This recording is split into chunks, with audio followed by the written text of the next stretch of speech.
What's going on? Brian Tong here, and welcome to the Apple Byte for everything good and bad inside the world of Apple. And before we start, we just wanted to send out our thoughts and love to Las Vegas and Puerto Rico and the recovery in Houston and Florida.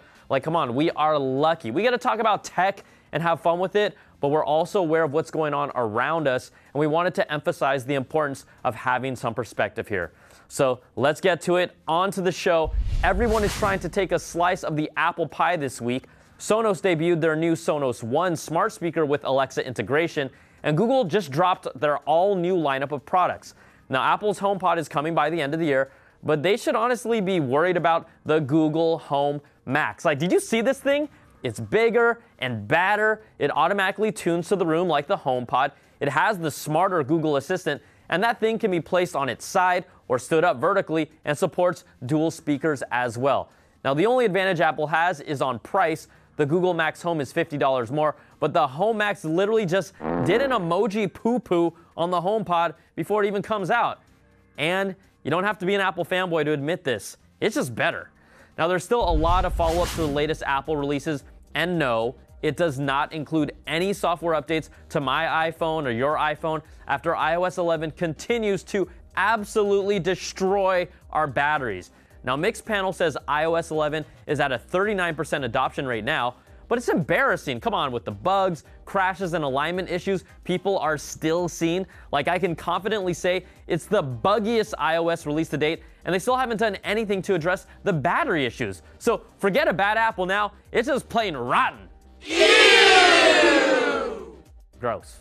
Now, iOS 11.0.2 came out to fix the phone crackling issue. We talked about that last week, but a small but increasing number of iPhone 8 Plus users are dealing with this. A bursting iPhone due to a potential lithium-ion battery failure that's causing the iPhone's casing to expand and burst open. Now, Apple is aware and investigating the issue, but it's nothing widespread here, so it won't be getting a name like Batterygate. That should actually be reserved for iOS 11. And you know what? How many of you are so mad you're ready to switch phones right now? Any of you? No? Okay, yeah. That's me too. All right, one fix that is welcome, especially for me. watchOS 4.0.1 is out for the Apple Watch Series 3 and promises to fix the LTE handoff issues that have plagued the LTE versions when they're near recognized public Wi-Fi networks that won't work with the Apple Watch. So thank you for getting this out quickly, and that deserves a good Apple. Yeah! See?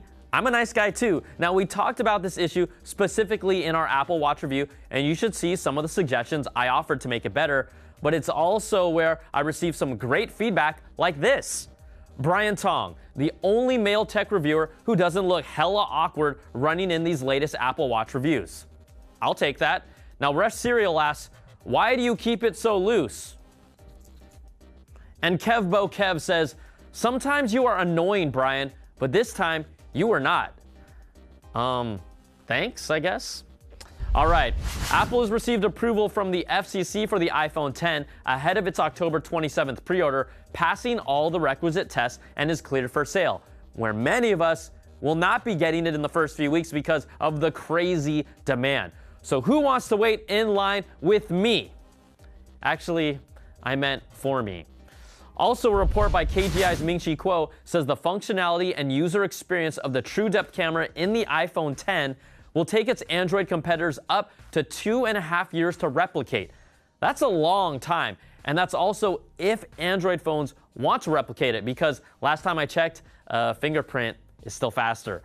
But it also means it will take about 2.5 years for Android to come out with Animojis.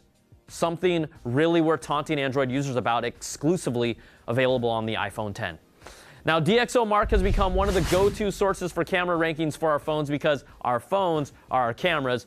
On its release date, the iPhone 8 Plus took the top spot in DxOMark's rankings for the best camera in a smartphone with a 94 overall. Now, that score is now shared with the Galaxy Note 8's dual lens camera as well. But both of them were just toppled by the new Google Pixel 2 that received an overall DxOMark score of 98. Like 98. That leaves the iPhone X to either tie or earn the highest score ever when it comes out on November the 3rd. All right, Mac Rumors was able to confirm that Apple corporate employees are testing Apple's person-to-person Apple Pay feature internally. It's in the iOS 11.1 update with a special device certificate that's being distributed only to employees. Now, these screenshots confirm a little bit about how the feature will look like within the Messages app to allow for quick money transfers. It's still unclear when we'll see the public launch. All right, let's announce our winners from last week's Belkin Charge Rockstar Adapter Giveaway contest. We asked you to tell us what character was on my t-shirt from the previous episode, and the correct answer was Marvel's Mad Titan and one of my favorite characters of all time, Thanos. So, congrats go out to my peeps on Twitter, Marcel King, Nicholas De La Torre, Wilton Lamb, and Fluffy2018, who made me Marvel's big baddie. And on email, David Hott Jr. and Alexander Serpico. So, congrats to all of you. I will be in touch. But shame on you, Benjamin Andrade, who thought it was Wolverine. Come on, man. That's a bad apple.